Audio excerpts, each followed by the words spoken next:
سوال یہ آیا ہے کہ اگر بچپن میں کسی نے سپارے پڑھنے کو دیے اور ہم نے نہیں پڑھے تو اس کا کفارہ کیا ہے؟ سپارے پڑھنے کے لیے یہ پاپا بات نہیں ہے، آپ 18واں پڑھ لینا، آپ 19واں پڑھ لینا، تو یہ دیے، لے بھی لیے، پڑھا نہیں. اب اس کی صورت تو یہ سمجھ میں آتی ہے کہ اگر اس نے وعدہ کیا کہ میں پڑھ لوں گا، تو اب یہ کہ وقت طے نہیں ہوا کب پڑھے گا، تو ٹھیک ہے ابھی یاد آ گیا تو اب پڑھ لے.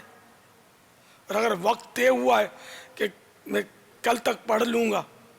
اور وہ لیتے وقت اس کی نیت بھی تھی کہ واقعی میں نے پڑھنا ہے، اب بھول بھال گیا یا سستی ہو گئی تو کچھ بھی نہیں، توبہ بھی نہیں ہے اس پر، یہ وعدہ خلافی اس کو کہیں گے بھی نہیں، کیونکہ کسی کا مال تو اس نے نہیں لیا نا جو اس کو مالی نقصان پہنچایا ہو. لیکن ایسا کیا نہ جائے، بھول گیا چلو وہ تو اس کا تو کوئی حل نہیں ہے، بعد میں یاد آنے پر بھی پڑھ لے. اور جان بوجھ کر سستی کر کے کہ اس وقت بھلے نیت پکی تھی پڑھنے کی، بعد میں سستی ہو گئی اور نہیں پڑھا، تو اگرچہ وعدہ خلافی کا گناہ نہیں ہے لیکن ہے یہ معیوب. اگر وہ اگلا پوچھے گا کہ تم نے پڑھا یا نہیں، تو اگر آپ بھول گئے تھے اور کہہ دیں گے نا او ہو میں بھول گیا، تب تو یہ بات سچی ہے. اور اگر آپ بھولے نہیں تھے اور آپ جان چھڑانے کے لیے کہیں گے کہ او ہو میں بھول گیا، تو اب یہ جھوٹ ہوگا. اور آپ کہیں گے میں سست پڑ گیا اور میں نے نہیں پڑھا، تو اب یہ کہ وہ پھر بحث شروع ہوگی،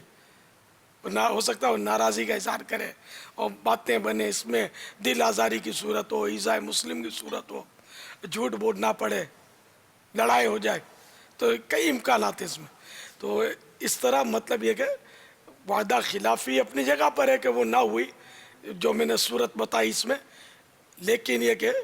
اس سے بچنا چاہیے. اور اگر لیتے وقت، وعدہ کرتے وقت، کہ میں وعدہ کرتا ہوں پکا وعدہ بھائی میں کل پڑھوں گا یا 2 دن کے اندر پڑھ لوں گا، اور اس وقت دل میں یہ نیت ہے کہ یار کون پڑھتا ہے لے لو نا، تب تو یہ گناہ گار ہے، یہ وعدہ خلافی ہے. چاہے بھلے پڑھ بھی لے 2 دن میں، 2 دن میں 2 مرتبہ پڑھ لے، تب بھی یہ گناہ گار تو ہے اس وعدہ خلافی کا.